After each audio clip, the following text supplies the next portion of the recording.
Voters in Baldwin County will once again have to vote on a tax to help the school system.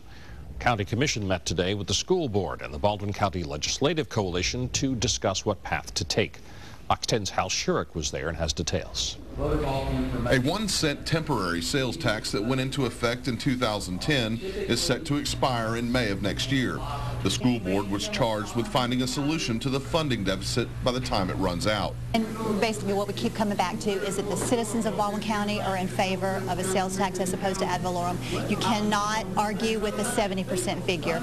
A recent survey done by the Baldwin County Education Coalition shows that 70% of those questioned would approve continuing to pay the tax.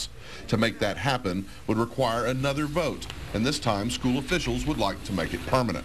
If, in fact, the determination is to go forward with a new sales tax, it would be one that we could rely on and we could budget on also.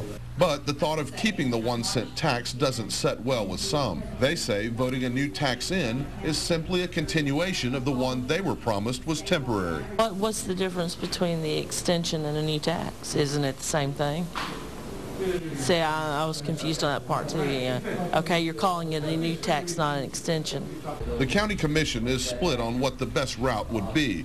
Commissioner Bob James thinks an ad valorem tax would be more appropriate. That's a tax based on the assessed value of property. Sales tax is such a regressive tax, especially in Alabama, where you're paying sales tax on food and clothes and just about every necessity. It's really regressive on our lower income groups. Another dispute is whether to put a referendum on the ballot during the general election in November or call for a special election to vote on the matter. The one thing all parties know for certain is it will take additional taxes to keep the school system functioning at its current level. Reporting from Baldwin County, Hal Shurik, Fox 10 News. Baldwin County Commission will vote next Tuesday on whether or not to present that new sales tax to the voters and when. Currently, the tax brings in $27 million a year for the school system.